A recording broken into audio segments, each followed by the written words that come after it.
먼저 충청권 지역경제의 버팀목, 지방은행 설립 현실화를 위한 정책 토론회 개최에 각별한 관심과 애정을 갖고 준비해 주신 모든 분들께 진심으로 감사 인사를 드리겠습니다.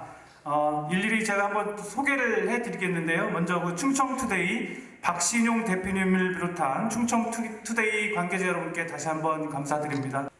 충청권은 대한민국의 허리이자 행정수도 세종시가 위치한 국가 균형 발전의 중심축입니다. 이에 충청권을 발전시켜 국토 다극체제의 한 축으로 만들기 위한 노력이 계속되고 있습니다. 그러나 충청권은 강원도와 함께 전국 시도 중 수도권을 제외하고는 유일하게 지방은행이 없는 지역입니다. 초광역 단일 경제권을 구축해야 할 충청권에 지방은행이 없다는 것은 심각한 문제입니다. 또한 충청권은 지역 내에서 창출된 부가가치에 비해서 지역 내 소득이 상대적으로 낮아서 잠재력을 오롯이 발휘하지 못하고 있습니다. 충청권 지방은행을 설립해서 이러한 소득 역외유치를 바로잡고 지역 내의 재투자에 지역경제 선순환 구조를 만들어야 합니다. 메가시티 전략에는 재원이 필수적이고 균형 발전의 핵심은 기회의 창출입니다. 이에 충청권 지방은행 설립을 통해서 지역 내 중소기업, 자영업자와 소상공인의 금융활동을 지원하는 한편 장기적으로는 국토 균형 발전에 이바지하고자 합니다.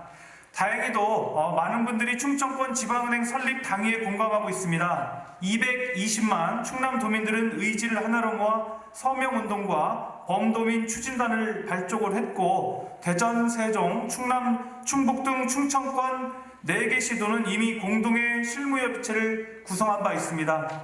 이제 남은 것은 어떤 은행을 설립해야 하는가입니다. 이에 충청의 지속가능한 성장을 이끌 충청권 지방은행 설립을 현실화하기 위해 앞으로 나아가야 할 방향을 구체적으로 논의하고자 오늘 이 자리를 마련했습니다. 오늘 각계각층의 전문가들께서 어렵게 모인 만큼 우리 충남의 미래를 위한, 충청의 미래를 위한 실효성 있는 방안들이 제시되기를 기대합니다. 다시 한번 오늘 바쁜 시간 내어주신 모든 분들께 감사드리며 여러분들의 고견을 정책에 적극 반영해서 성공적인 충청권 지방은행 설립으로 이어질 수 있도록 최선을 다하겠습니다. 감사합니다.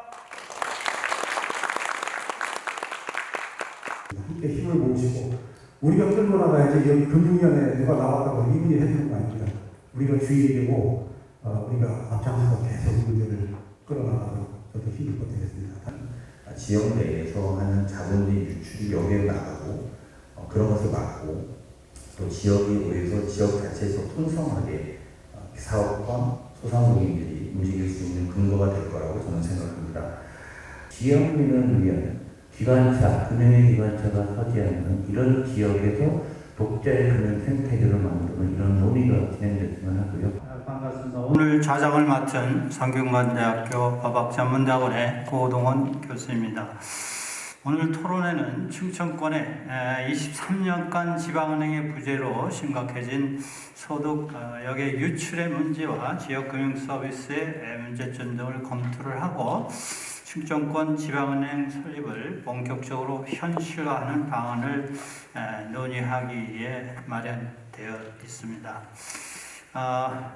오늘 발제자 2분과 또 토론자 3분께서 아주 다양한 목소리를 들려주실 걸로 기대를 합니다. 그래서 우선 발표자 2분하고 또 토론자 3분을 먼저 소개해 드리도록 하겠습니다.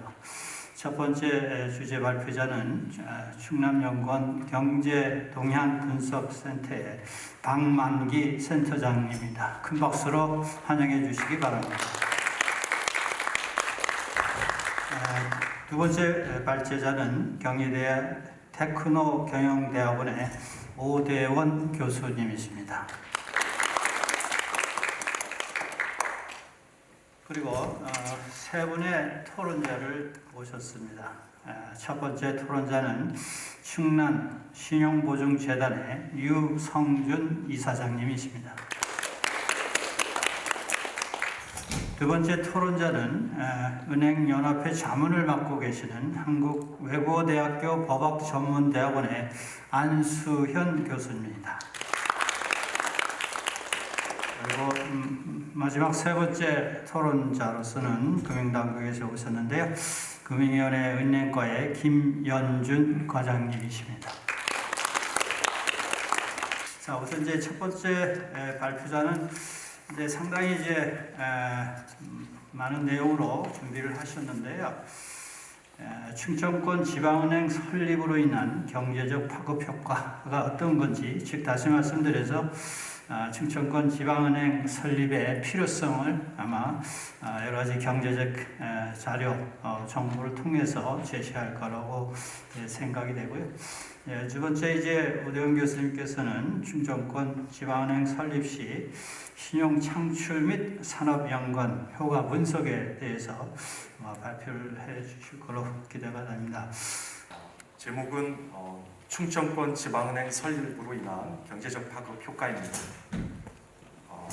제목은 크게 연구에 들어가는 배경, 그 다음에 연구 결과, 그리고 결론과 시사점을 도출하도록 하겠습니다.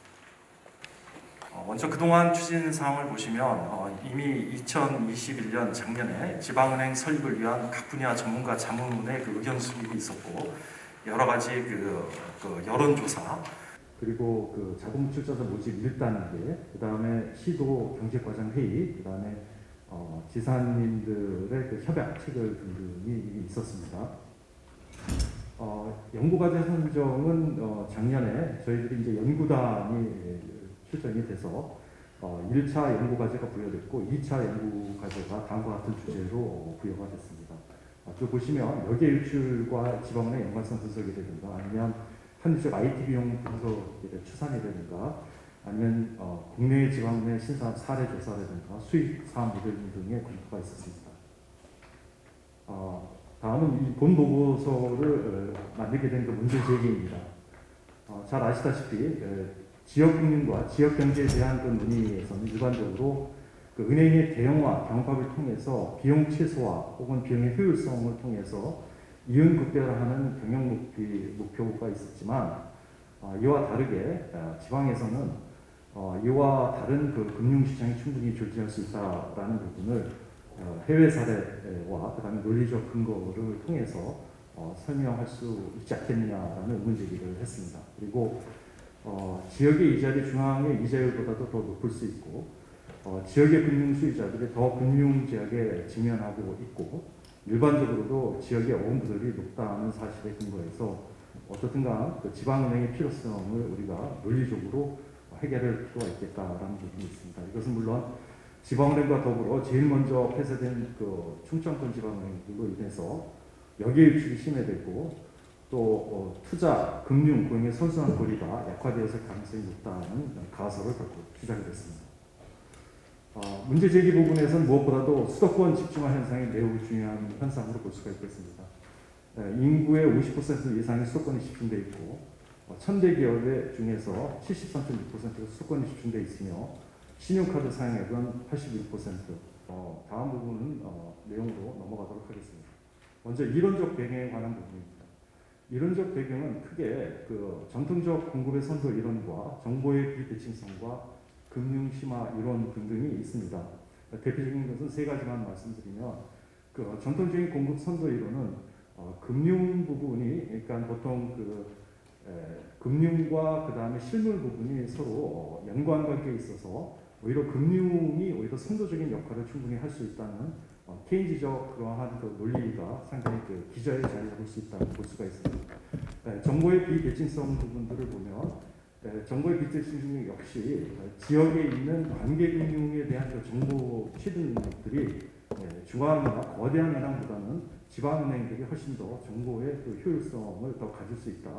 그 다음에 금융의 신화 이론 부분에서는 보통 우리가 70년대, 80년대에 있었던 써나 이러한 금융 경제학자들은 네티노나 이런 경제학자들에 따라서 지방이 낳게 된 가장 큰 원인은 금융에 대한 서비스 부분이 충분하지 않다는 부분이 있고 이것을 심화시킴으로써 저개발에서 발전을 더 할 수 있다는 그런 이론이 배경에 자리 잡고 있습니다.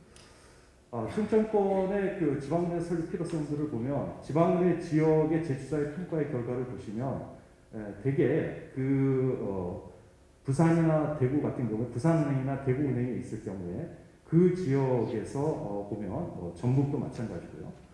최우수의 그 성적을 보는 것을 볼 수 있습니다.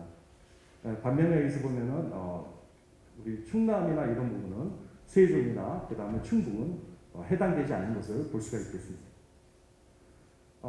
역사적으로 이미 아시다시피 1998년에 보면 그 충청권 은행들이 전부 다 하나하고 충청 하나은행으로 하나은행으로 통합되었고요. 그 다음에 이제 조흥, 충북, 강원, 현대중금사와 조흥은행 등으로 통합되고 지금은 그 은행들이 지금 없는 것을 알 수 있습니다. 여기에 있을 부분들은 이미 여러 번 회자가 됐는데 대충 보면 보시면 이제 빨간색으로 보시다시피 충청남도 같은 경우에서는 23조 규모로 그 지역 내 총산과 지역 총산산이 차이가 납니다. 충청남도도 12.8조 정도의 지역 내 총산과 그 지역 총산의 차이가 나는 것을 볼 수가 있습니다. 이걸 통해서 여기에 입출률 또한 1, 2위를 다투고 있습니다. 다음은 예를 들어서 이제 그 절약적 측면에서 본다 하더라도 수도권의 그 자금 유입 규모를 보시면 수신과 그 다음에 여신을 보시면 오히려 보면은 그 수신에 대해서 전체적 부분을 보면은 그 여신이 더 대출이 더 많은 것을 볼 수 있습니다.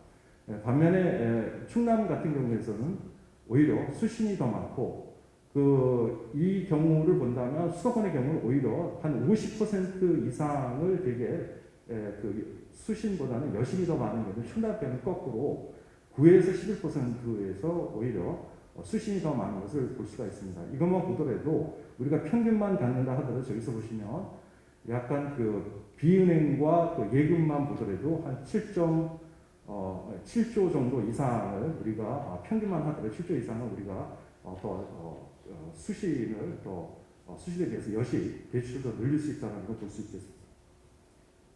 다음은 이제 지역별 GRP 대비 은행 대출의 집중도입니다. 은행 대출의 집중도를 보시면 GRP 대비 대출 집중도를 보면 그 지표가 가장 그 높은 곳은 서울이 2.33입니다. 그러니까 GRP 2.33을 전부 대출이 나타나고 있는 반면에 충남은 그 GRP에서 100을 보면 약 28%에 불과하고 충북 역시 38%에 불과하고 인천 같은 수도권도 역시 이러한 역할을 인천 같은 경우에는 받고 있고 경기도도 수도권이라 하지만 이러한 역할을 받고 있으며 강원도도 지방은행이 없는 경우에 보면 5.58% 정도 수준으로 100%가 채 안 되는 것을 볼 수가 있습니다. 중소기업의 서민금융 공급 기능을 강화한 지방은행 설립들을 보시면 아까도 이정문 의원님께서 말씀하신 부분처럼 1억 6,900만 7위에서 우리의 그 GRBP에 비해서 대출 금액이 상당히 낮은 것을 볼 수가 있겠습니다. 충청권 중소기업 금융위에서 지방은행 설립 필요성은 또한 GRBP 대비 중소기업 대출 비율을 보시면 GRBP 대비 중소기업 대출 비율이 지방은행이 없는 충남, 충북, 세종, 대전이 전국 평균 0.43을 하회하고 있으며 마찬가지로 아까 말씀드린 강원 같은 경우에도 역시 낮은 비율을 나타내고 있습니다. 충청권은 전국에 비해서 금융기관의 그 점포수가 상당히 적은 것을 볼 수가 있습니다. 보시면은 충남 같은 경우에서는 일반은행에서 2011년에 112개 정도의 점포가 있었는데 보시지만은 2020년에 이것이 94개로 상당히 급격히 점포수가 줄어드는 것을 볼 수가 있습니다. 이것은 충북도 마찬가지고요. 다른 부분에서 볼 수가 있습니다. 이런 부분에서는 전체적인 추세가 감소된다 하더라도 그 감소 추세가 너무 급격하고 이것은 뭐 어르신이나 여러 일반 도민들한테 그만큼 금융 서비스가 낮아지는 것을 의미할 수 있겠습니다. 또 하나는 이제 금리에 대해 신용대출 공백과 신용 리스크를 보면 대부분의 경우에서 그 1금융권에서 지금 물론 점수제지만 이제 과거의 그 등급제로 다시 환원해서 보신다면 대개 1금융권에서 대출을 받을 수 있는 한계치는 6등급이지만 실제 여러분도 잘 아시겠지만 5등급이 넘어가게 되면 1금융권의 대출받기가 어렵습니다. 이러한 부분들을 되게 저축은행이나 대부업체의 고금리로 되게 대출을 받게 되면 그만큼 서민들에 대한 그 압력, 이자 부담들이 높아질 수밖에 없고요. 충청권의 경제활동 인구와 사금리 이용자를 추정해서 보시면 약 여기서 보면은 8만 6천 명가량은 적어도 사금융을 이용하고 있는 것으로 추정되고 있습니다. 공공은행에 대한 그 성격의 지방은행 설립의 검토가 필요합니다. 저희들이 보면 공공은행은 지금 있는 시중은행과는 좀 다른 성격이 필요하다고 생각합니다. 이것은 특히 지방정부의 역할도 중요하고요. 지자체 역할도 소비자, 학생, 소상공인, 중소기업자들에게 낮은 금리로 신용공유를 제공하고 여러 가지 그 외에 SOC라든가 주택보금에도 활용이 가능한 다양한 용도로 활용할 수 있을 것으로 보여집니다. 이것은 물론 서민과 취약계층의 공동체를 위한 것도 있지만 물론 수익이라고 하는 그 모델에 대해서도 역시 되게 중요하다는 것을 말씀드리겠습니다. 그래서 충청권의 지방은행의 역할을 보면 지방은행을 통해서 신용경제로의 그 서민경제를 보호하고 그 다음에 공공성을 확보하면서 지역경제 비즈니스 환경과 지역경제 발전을 도모하는 것으로 그렇게 볼 수 있겠습니다. 그래서 어떻든 간에 그 지점이라고 하는 부분들이 상당히 중요한 매개체가 될 수 있겠습니다. 다음은 이제 충청권 지방은행 성립으로 는 대표적인 그 경제적 효과를 보시면 생산 유발 효과, 부가가치 유발 효과, 고용 유발 효과가 있는데 시나리오 1에는 충남에만 설립한다고 가정하고 시나리오 2에는 충청권 전 지역에 골고루 지방은행이 설립한다고 한다면 일단 이 시나리오 2로 말씀드리면 충청권 전 지역에 설립된다고 한다면 전체적으로 전 합계로 보시면은 약 4,212억 원 정도의 유발 효과가 있고요. 부가가치는 2,546억 정도 효과가 있고 고용 유발 효과는 2,823명 정도 효과가 있습니다. 신용탈출 효과 역시 이것을 통해서 보시겠지만 경기나 서울에서는 상당한 양의 그 신용탈출 효과가 있는데 지금 현재는 충남이나 충북 같은 경우에서는 아주 많은 그 신용이 발생하고 있는데 이것을 역으로 해석을 한다면 충청권 지방은행이 생기면 신용 창출이 증가하고 충청권의 생산이 증가하고 타 지역으로 파급 효과가 증가할 것으로 예상되어집니다. 다음은 이제 국내 사례와 해외 사례를 보도록 하겠습니다. 국내 사례로 보면 충청권 지방은행 설립 시 지역 연구의 그 대표 기업이라든가 개인 투자자는 물론 지역 소재의 그 비은행 예금 시간 기관에 참여해서 관여할 필요가 있겠습니다. 이것은 예를 들어서 뭐 여러 가지 방법이 있지만 대표적인 것 중에 하나도 저축은이나 새마을금고 또한 여기에 한 지분에 참여해서 함께 공생하는 방법도 분명히 존재할 수 있다고 말씀드릴 수 있겠습니다. 국내 사례에서 보면 특히 지방은행은 현재 대한민국의 지방은행들은 뭐 그 다른 부분도 있지만 예술, 스포츠, 여가 등에 대한 서비스에서도 상당한 선호가 높은 것으로 나타나고 있습니다. 다음은 해외 사례입니다. 해외 사례는 여러 나라가 있지만 뭐 일본, 미국, 독일이 있는데 그 중에서 한 예의 그 독일의 사례만 보시면 독일의 그 주거래 은행 제도가 있고 여기 주거래 은행 제도에서 대표적인 은행이 슈파르카세, 폭스방크, 그 다음에 프리바트 방크들이 있는데 이 중에서 그 슈파르카세 같은 경우에서는 약 한 200년 정도의 역사를 갖고 있고요. 이 은행을 통해서 중소기업과 창업기업과의 그 평생 함께 가는 부분이 있고 여기서 이제 하는 그 대표적인 것이 그 정보의 비대칭성의 그 활용입니다. 그것은 뭐냐면 그 중소기업에 있는 그 직원들 그리고 대표까지 어렸을 때부터 그 주거래 은행과의 그 관계금융 속에서 소위 말해서 숟가락이나 젓가락이 어디 있는 것까지 뭐 장가를 간다든가 이러한 그 정보를 수령화하는 것이 아니라 내재화해서 그걸 통해서 모럴 훼손 문제를 해결하고 그걸 통해서 그 대출을 일으키고 또한 그 여러 가지 그 디폴트 레이트를 감소시키는 그런 것을 통해서 있고 여기서 국가가 결국에 봐서는 또다시 재할인을 통해서 국가는 보증 체제를 갖고 있는 시기를 볼 수 있겠습니다.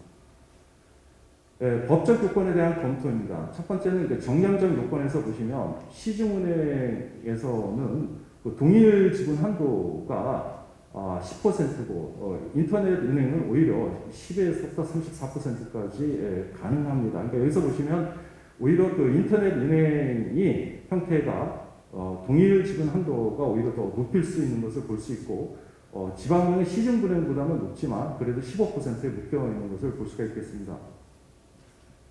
정성적 요건입니다. 정성적 요건은 이제 인허가 과정에서 자금 향후 우리가 그 예상되는 충청권 지방은행에서 자금 조달 방안의 적정성을 마련해야 되고요. 주주의 책임성을 갖춰야 되고 공공성과 도덕성, 영업 능력을 확실히 보여줄 수 있는 그런 컨셉이 필요합니다.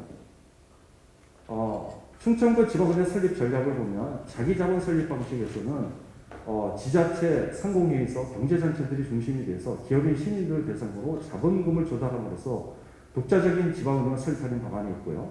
예상되는 자본금은 3천억에서 7천억인데 많으면 많을수록 좋지만 저희들이 처음 시작하는 부분에서는 이러한 그 밴드 속에서 시작하고 나중에 더 자본금을 증자하는 방법도 하나의 방법이 될 수 있고 점포수는 10개에서 30개 정도로 작게 시작을 해서 수익성을 갖추는 것이 내실지에 갖추는 것이 더 적당하다고 보여집니다. 설립 인가 부분들은 처음에 하는 부분은 예비 인가를 받고요. 예비 인가를 받은 다음에 본인가를 받도록 하는 그러한 그렇게 절차가 있습니다. 충청권의 그 사업 모델에 관해서 이미 설명을 드렸고요. 그래서 저희들이 이제 보면 수익 모델 2개만을 일단 예시로 말씀드리겠습니다.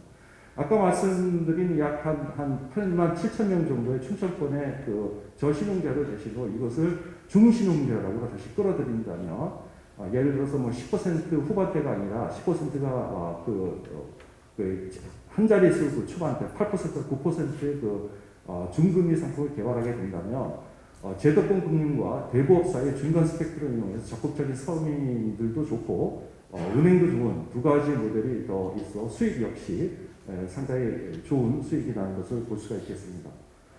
또 하나는 충청권 중소기업의 소상공인 대상으로 대출 상품 역시 시장의 크기도 충분하고 이것을 통해서 충청권에 있는 경제 구조를 바탕으로 대전은 서비스, 충남은 제조업 부분의 대출 비중을 높이면서 자금 용도별도 온전 자금 비중을 높이는 형태로 대출 상품 충분히 개발할 수 있다고 보여집니다. 이걸 통해서 해당 지역에서 기존 비유니건 시장을 잠식해 나가면서 그러나 제가 볼 땐 이 표현보다는 상승하면서 중장기적으로 5년 이후에 매년 600억 원 이상의 이자의 수익을 날 것으로 예상됩니다.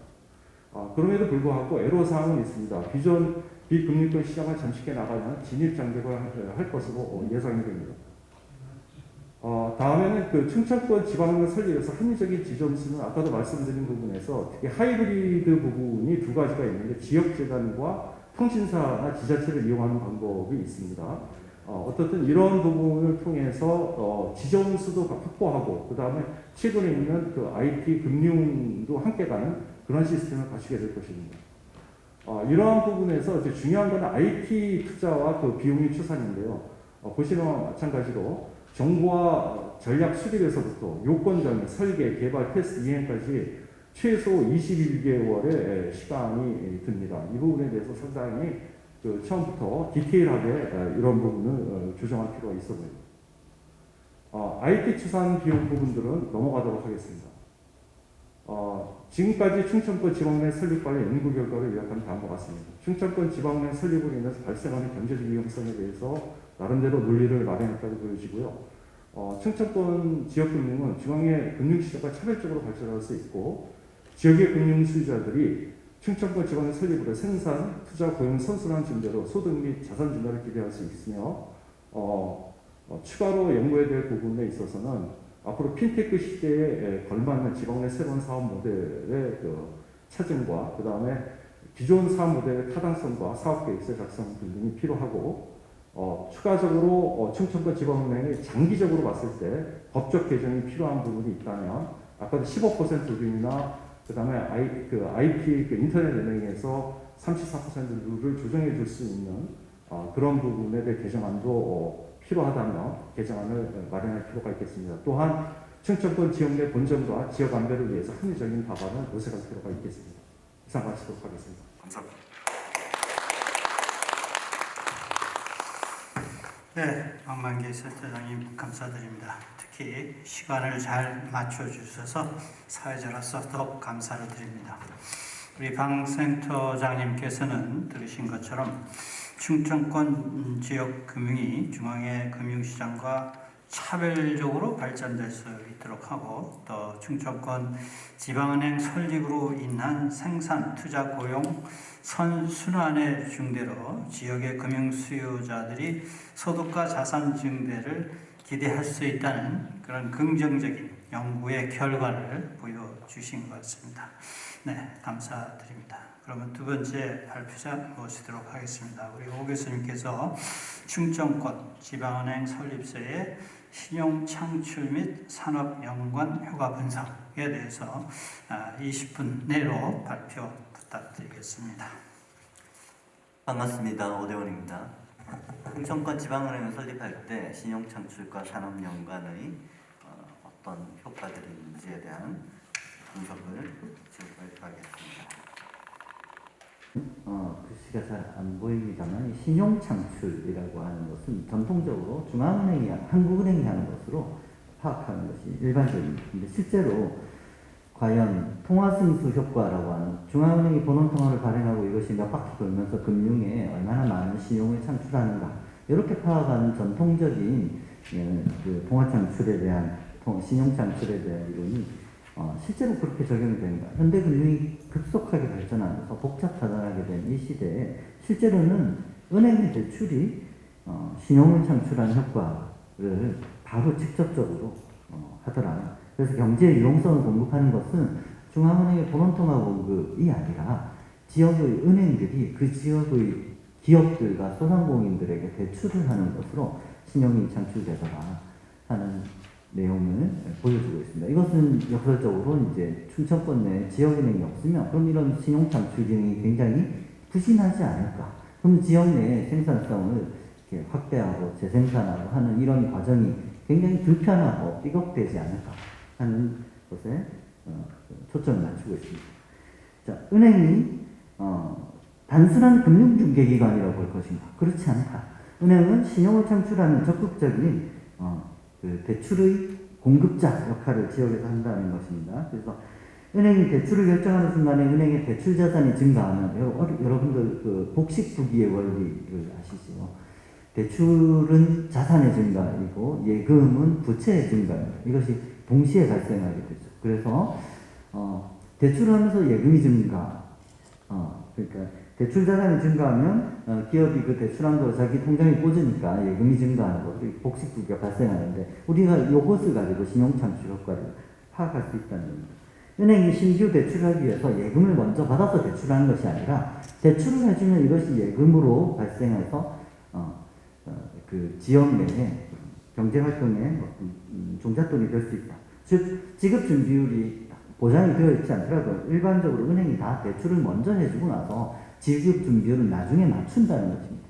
자, 이 현대통화 이론에서 실질적으로 금융 현상이 이렇게 발생하는 것을 파악을 하고 초점을 맞추고 이에 대한 분석을 했습니다. 물론 은행은 이윤을 추구하는 기관이니까 수익성도 봐야 되고요. 위험도 봐야 됩니다.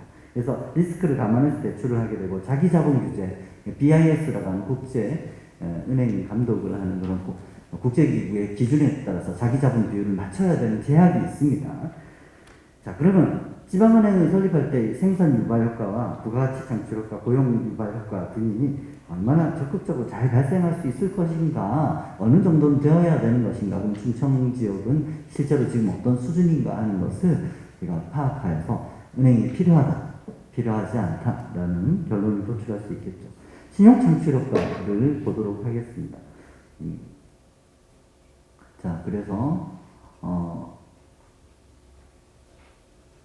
신용 창출효과, 즉 39페이지 우리 신용 창출효과는 은행이 과연 신용을 창출하는 역량이 있는 것인가, 아니면 단순한 자금 중개 기구인가 하는 것에서, 자, 신용 창출은 대출 경로를 통해서 작동한다라고 그러면 이렇게 생각하면 한국은행의 지급 준비율, 신용이라는 것은 실제로는 통화순수 효과, 우리 경제학 시간에 배웠던 통화순수 효과를 통해서 단순하게 신용 창출 효과를 파악하는 것보다 더 복잡하게 돌아갈 수 있을 것이다라는 걸 볼 수 있습니다. 지금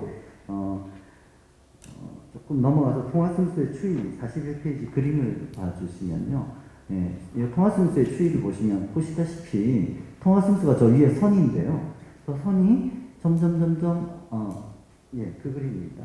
여기에서 통화순수가 점점 내려가고 있는 것을 보실 수 있습니다. 이거는 2013년부터 2020년까지 통화순수를 직접 계산한 것인데, 밑에 번호통화 증가, 그 다음에 광해통화의 증가의 비율에 대한 것인데, 이것이 점점 줄어드는 것이 실제로 우리 금융시장은 점점 커지고 금융의 규모는 점점 유동성은 더 많이 확보되고 있는 것에 비해서 설명이 잘 안 되지 않습니까? 그래서 통화순수의 추이로는 금융시장의 신용 창출을 설명하기 어렵다라고 하는 겁니다. 간단하게 말씀드리면, 그 밑에 그 현대경제에서 그 아래 이제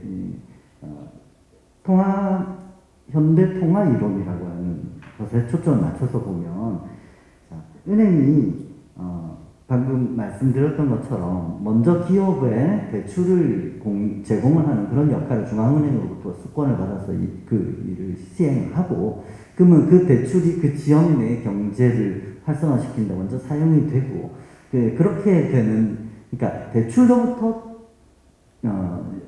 신용이 창출돼서 경제가 돌아가는 것이지, 예금을 먼저 많이 해서 그 예금에서 대출을 할 수 있다, 이런 전통적인 자금 중개기관으로서의 은행 역할이 지금 현대은행은 그게 아니다라는 겁니다.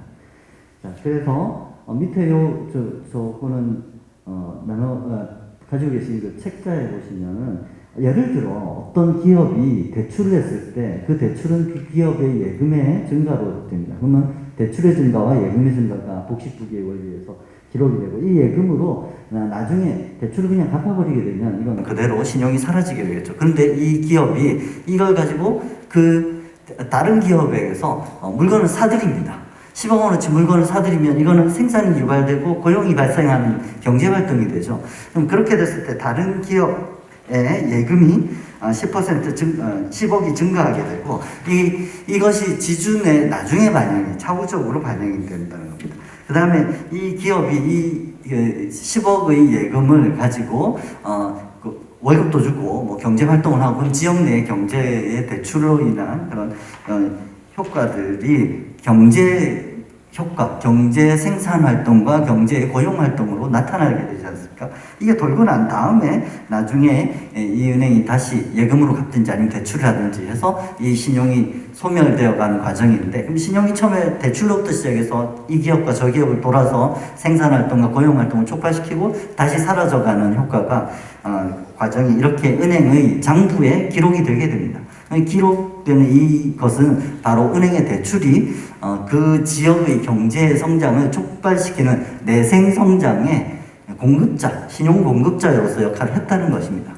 그렇죠? 그러면 그 지역 내에 그런 기업의 신용 상태를 잘 알고 대출을 해줄 수 있는 은행이 존재하느냐 하지 않느냐는 것은 그 지역의 경제 활동이 시작되고 잘 돌아갈 수 있느냐를 결정하는 아주 결정적인 요소가 됩니다. 이것이 내생적 경제 성장을 촉발하는 은행의 신용 창출 효과에 대한 내용입니다.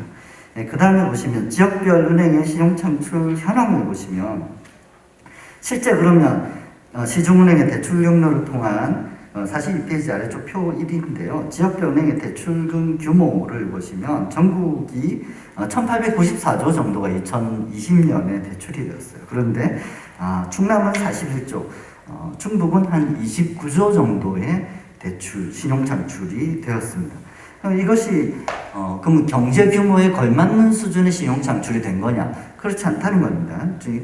자, 충남이 전국으로 해서 9위 정도 수준의 그런 신용 창출이 되는데, 전국 제조업이라든지 그런 전국의 경제 규모 면에서 너무 작은 수준이라는 거죠. 충북도 마찬가지입니다. 전체 17개 시도 중에서 13위입니다. 거의 바닥 수준이죠. 충북의 신용 창출이요. 자, 그렇다면 충청권의 경제 규모에 대해서 신용 창출 수준이 상대적으로 낮은 것은 다음 장의 다음 부분에서 좀 더 자세히 볼 수 있을 것인데, 그 밑에 그림으로 봐도 그림에서도 충남과 충북이 굉장히 미미한 수준이라는 것을 수도권과 서울에 집중이 되어 있는 이런 지역별 은행 신용 창출 규모를 보실 수 있을 겁니다.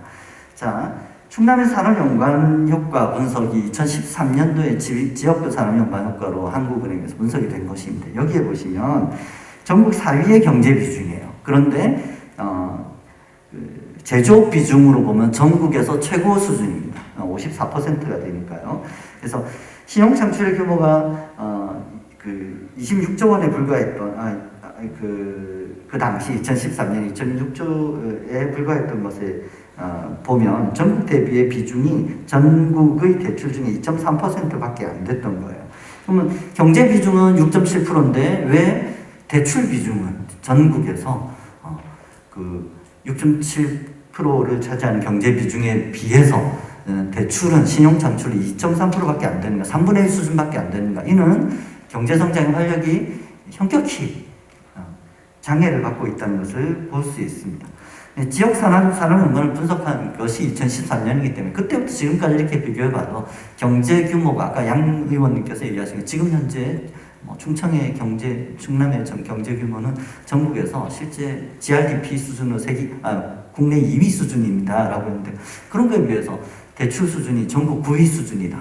문제가 크지 않습니까? 전국에서 기업이 많지 않아서 그렇다고 볼 수 있느냐? 그것도 아니고 전국 제조업 비중 중에서 충남, 충북 여기가 제일 높은데요. 충남은 전국에서 1위의 제조업 비중을 가지고 있는데 왜 기업에 대한 대출이 이렇게 적다는 것입니까? 그렇다면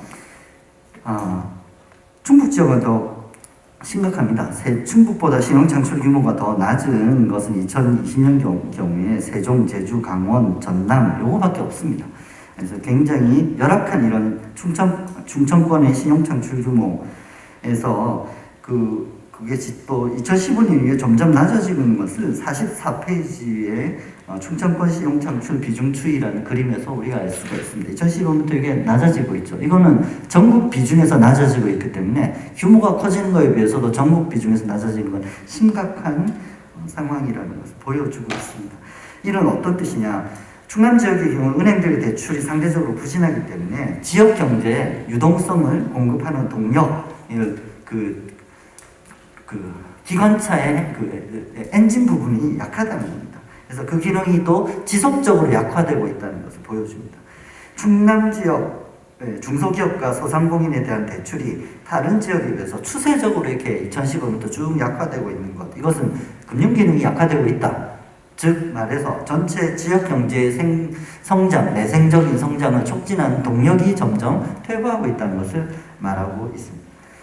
충청권 지역 내 기업과 소상공인들의 경제활동을 활성화하기 위해서 적극적인 노동 공급을 해주려면 이 소상공인, 지역 내 기업, 이렇게 신용평가를 하기 어려운 기업들에 대해 그들의 신용 정도도 평가할 수 있는 그런 지역 내 관계금융, 지역 내의 기업화와 지역 내의 경제산업의 운용되는 구조와 이런 걸 정확하게 좀 잘 파악하고 있는 관계금융이, 즉 지역 내의 은행이 필요한데, 전국구 은행, 전국 중심 은행은 전국 단위로 해서 이 수지 타산만 맞추면 되기 때문에 충남의 것을 뽑아와서 다른 지역 수도권의 대기업, 중소기업, 소상공인에게 대출을 해주고 이렇게 그쪽 경제를 성장시켜서 돈을 벌어도 상관이 없는 것입니다. 그런데 관계금융의 은행이 없기 때문에 이런 일이 벌어지는 것 아니겠느냐 하는 겁니다. 자, 신용창출기관 충청권은행이 없다는 점이 이러한 소상공인 경제활동 활성화를 위한 내생성장의 동력, 즉 충청권의 대출이 적다는 그런 부진의 원인으로 판단됩니다. 즉 그 밑에 그림을 보시면 충청권의 신용창출이라고 하면 충청권은행이 하는 것이고, 그럼 지역 내의 경제효과, 아까는 대출이 예금 자산으로 기업에 꽂혔을 때 그 기업이 그것으로 다른 기업에게서 생산을 의뢰해서 생산 활동이, 그다음 고용 활동이, 부가가치 증가의 활동이 활발하게 일어나다가 이게 신용이 다시 상쇄돼가는, 없어져가는 이런 과정이 계속 활발하게 빨리 잘 진행되어야지 지역 내의 경제 효과를 나타내고, 이것이 충청권의 생산 증가로 나타나는데, 이 생산 증가되는 연결고리가 끊어진다는 겁니다. 딱딱 끊어지고 무너지고 대기업이 아니면 대출이 어렵고 소상공인들은 지역 내 은행들에서 대출을 받기가 점점 어렵고 하는 그런 결과들이 반영된 것이라고 봅니다. 그래서 타 지역의 생산이 증가되는 그 연관 효과로 넘어가는 것이 파생되는, 즉 산업 연관 효과인데, 지역 내 산업 연관 효과인데, 이것이 연결이 잘 안 된다. 잘 안 되는데도 불구하고 충청권이 전국의 제조업 중에서 가장 중요한, 특히 중국의 원부자재를 공급하는 중간재 생산에서 78% 이상을 공급하는 그런 중요한 역할을 하고 있기 때문에 그나마 경제가 이 정도로 버텨오면서 들어가고 있는 현상을 보고 있는 것입니다. 충남 경제 잘 돌아가잖아. 제조업도 많고 좋잖아. 그거는 이미 금융이 잘 되고 있다는 거 아니야? 아니고요.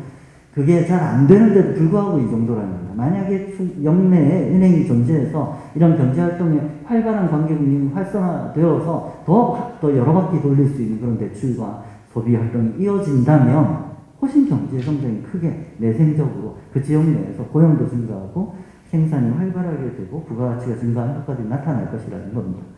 과연 그러한가를 보기 위해서 46페이지 산업연관효과 부분을 보시면 특정 지역의 생산 구조는 어떤 다른 지역의 생산 구조와 다를 수 있다는 것을 우리는 알 수 있습니다. 이 산업, 여기 47페이지 제일 위쪽에 있는 그 표를 보시면 이게 이제 산업 연관 효과를 분석하는 가장 기준이 되는 표입니다. 여기 보시면 위쪽은 이제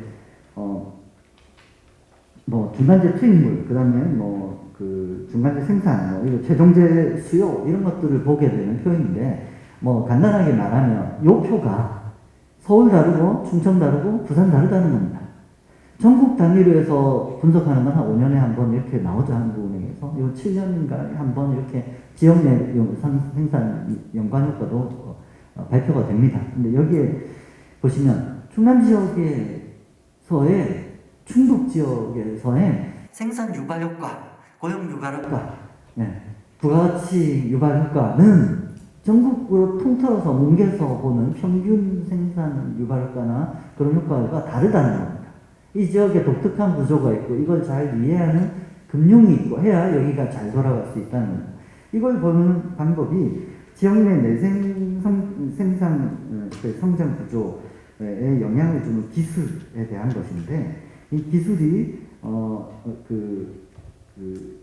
보통 산업 연관효과에서 얘기할 때 총요소 생산성 분석, 노동 자본을 제외한 나머지 요소들, 기술 경영이라든지 그 지역의 기업 내 문화라든지 기업가 정신이라든지 금융의 서비스가 얼마나 활발한 것이라든지 이런 것들이 작용이 된 총요소 생산성 분석의 효과와 그 지역 내 생산 효과를 이렇게 같이 비교해 볼 수 있는 것이 이런 지역 산업 연관 효과 분석입니다. 이 한국은행에서 나온 보고서를 분석한 결과 충남 지역에서 금융 서비스의 자기 지역 조달 비율 47페이지 보시면 이 금융업의 유발계 수를 추정할 수 있는데, 각 산업 업종별로 추정할 수 있으니까요. 유발계 수 추정할 수 있는데, 이거 세분하지 않고 전국 대비 금융 서비스의 자기 지역 조달 비율, 이렇게 간단하게 파악해도 이해할 수 있습니다. 간접적으로 유추해 본 결과 금융 서비스가 자기 지역에서 조달되는 비율이 충남이 41% 수준에 불과하다는 겁니다. 이것은 이 분석에 따르면, 그러니까 수도권이라든지 뭐 경기라든지 이런 데서 하고 있는 조달률에 비해서 주요 생산 요소의 자기 지역 조달 비율이 전반적으로 충남북 지역이 다 낮아서 내생적 지역 발전에 장애 요소가 된다라고 딱 명시적으로 이 문구가 박혀 있습니다. 즉 경제 영향에 비해서 여기 금융 서비스의 기술 효과가 이 생산을 유발시키고 고용을 유발시키는 이 엔진이 약해서 다른 지역에 비해서 높게 나와야 되는데 너무 낮게 나오는 편이다 라고 보고서에 명시되어 있다는 겁니다. 금융은 인천에 이어서 전국 최하위의 자기 지역 조달 비율을 형성하고 있는 것이 충남 지역 제조업. 비한 금융 조달 비율입니다. 그래서 신용 창출 역할이 극히 부진한 상황임을 우리가 지역사는 연관표를 보고도 알 수 있습니다. 그리고 그 밑에 그림 7을 보시면 지역별 경제 성장률과 총요소 생산성을 분석한 그림 7, 그리고 지역별 경제 성장률과 고용 증가율을 보여준 그림 8이 있습니다. 여기 보시면 자, 총요소 생산성은 높은데 혹은 경제 성장률이 높은데 이걸 비교해 보기 위한 이렇게 교차 분석이죠. 여기서 보시면 저 그림 7에서는 충남이 저 빨간색으로 되어 있는 곳입니다. 충북도 역시 같은 사분면에 있습니다. 이는 연평균 경제 성장률은 가장 높은, 즉 생산을 많이 하는 곳인데 불구하고 생산성은 전국에서 최하위 수준이다라는 것을 보여주고 있습니다. 그래서 단순하게 숫자로만 볼 것이 아니라 얼마나 노력을 많이 하고 얼마나 열심히 노동을 하고 자원을 퍼부어가지고 생산을 해서 이만큼 돈을 버는데, 그러니까 돈은 버는 건 잘 버는데 돈 버는데 효율적이지 않다는 겁니다. 즉 금융이 조금만 도와줘서 부스터를 해줬다면 저 지역 내에 생산성도 높을 것인데 비효율적인 생산이 일어나고 있고 거기에 금융이 큰 역할을 하고 있다는 겁니다. 금융이 없기 때문에 그 지역 내 관계 금융이 활성화되지 않기 때문에 지역 내 소규모의 중소기업들과 중소상인들은 대출을 하기가 너무 어려워서 문턱이 높아서 은행에서 대출 조달을 못하니까 할 수 있는 경제활동도 못하고 그것 때문에 생산성이 많이 떨어져 있다는 걸 볼 수 있습니다. 이에 따라 고용도 역시 저쪽 사분면에 모여 있습니다. 빨간 점으로 충남 지역하고 충북 지역들이 다 저쪽 사분면에, 이 사분면 부분에 모여 있는 것을 여러분 알 수 있습니다. 저 아래쪽에 모여 있는 걸 알 수 있습니다. 즉 비대칭적이란 말, 경제 성장률이 높은데 불구하고 생산성이 낮고 고용이 증가하지 않는 지역이더라. 거기에 그 큰 부분이 금융 서비스라는 게 그 기술이 다른 지역에 비해서 굉장히 쇠락해 있더라. 다른 지역에 비해서 잘 안 되고 있더라는 거죠. 그래서 결론적으로 충청권 지방은행의 부재로 인하여 지역 신용 창출 역량이 타 지역에 비해 상대적으로 부족한 것을 볼 수 있었고, 충남 지역의 경우 은행 대출이 부진한 것이 유동성을 공급하는 신용 창출 기능의 부진으로 나타나고 있고, 이를 통해서 생산의 효율성이 저감되는, 생산 파급 효과가 부진하게 되는 결과로 비결되어 있습니다. 그래서 충청권 지방은행을 설립할 시 관계금융이 활성화되면 지역산업의 경제활동을 촉진할 것으로 보이는데, 이 산업연관 효과를 더 크게 발생시키는 금융 조달 기술의 진보가 과거 전통적인 금융을 얘기하는 20-30년 전, 그 다음에 IMF 때 이런 때와 달리 굉장히 지역 경제의 중간재 생산성이 개선되는 효과를 나타내는 중요한 금융기술 진보가 이루어졌기 때문에 이것이 이 지역 내에 꼭 필요하다. 이를 공급하는 신용창출 기관이 충남북에 없다. 이것이 충남북이 상대적으로 경제성장의 효율성에서 소외되고 있는 결과로 나타났다는 겁니다. 그래서 총요소 생산성이 낮았습니다. 고용 증가율이 낮았습니다. 앞으로 지방은행이 충청 지역 내에 설립되면 신용창출 기능이 지역 내에서 정상화되어서 이를 통해 충청 지역의 생산 소비 고용에 주는 영향이 개선이 되고, 이것이 또 다른 지역으로 퍼져나가는 또 그런 유발 효과도 충분히 나타날 수 있을 것이라 기대하고 있습니다. 이상입니다. 네, 오늘 교수님 수고 많으셨습니다. 오 교수님께서는 충청권 지방은행 설립 시기에 된 관계금융의 활성화, 지역산업의 경제활동을 촉진하고 또 지역 내 신용 창출 기능을 정상화할 것이라는 분석을 해 주셨습니다. 감사드립니다. 그럼 이제 이어서 우리 토론에 들어가도록 하겠습니다. 아까 소개드린 것처럼 이제 세 분의 토론자인데 순서대로 우리 유성준 이사장님께서 먼저 토론을 해주시고, 시간은 역시 10분이기 때문에 10분을 초과하지 않도록 해서 말씀해 주시면 감사하겠습니다. 네, 안녕하십니까. 충청권 지방은행 설립 추진단 공동 단장을 맡고 있는 충남 신용보증재단 이사장 유성준입니다. 먼저 지역경제 발전이 버팀목이 되어줄 지방은행 설립을 위해 이렇게 좋은 자리를 만들어주신 존경하는 이정문 의원님과 충청투데이 등 관계자분들에게 진심으로 감사를 드리고 싶습니다. 부족한 제가 이 자리에서 발표를 하게 된 것은 제가 지난 1998년도에 IMF 때 구조조정이라는 명분으로 퇴출된 충청은행에서 근무를 했었고, 이후 인수은행인 하나은행에서 지점장과 임원 등 총 30여 년 이상을 지방은행과 시중은행에서 모두 근무한 경력이 있어 아마도 지역경제에 필요한 특성화된 지방은행의 포용적 지원 역할과 시스템에 근거한 시중은행의 지원 역할 한계 등에 대해 그간의 경험을 바탕으로 의견을 개진해 보라는 뜻이 아닌가 합니다. 그럼 대전 충청 지역 기반 지방은행 설립 필요성에 대해 말씀드리도록 하겠습니다.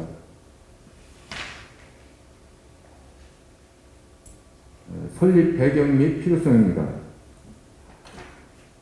98년 외환위기 시 우리나라의 그 모든 은행이 약간의 정도 차이만 있었을 뿐 실제로는 다 부실화되었음에도 유독 충청권의 그 지방은행만 퇴출되었습니다.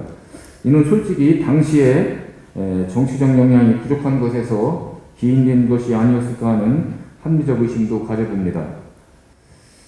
아무튼 이에 따라 그 지역 중소기업과 소상공인에 대한 유동성 공급이 약화되고 타 지역 대비 금융 서비스의 비균형도 심화되고 있는 실정입니다. 그림에서 보듯이 아까 강훈식 의원님도 말씀하셨지만 기업 일개당 대출 금액은 지방은행에 있는 대구, 부산 대비 1억 원 이상 적고 금리 역시 최저 0.1%포인트에서 최대 0.37%포인트가 더 높은 불이익을 감수하고 있습니다. 또한 본 자료에는 없지만 제가 있는 지역 신용보증재단을 예를 들면 우리나라 3대 보증기관, 즉 신용보증기금과 기술보증기금 그리고 지역 신용보증재단의 보증잔액 점유비를 기준으로 볼 때 전국 평균 신기보의 점유율은 3분의 2인 67%인데 비해 우리 충남에서는 절반 정도인 51%에 불과한 실정입니다. 바꿔 말씀드리면 우리 충남 신용보증재단의 지역 내 보증서 담보대출 비중이 타 지역 대비 월등하게 높은 상황입니다.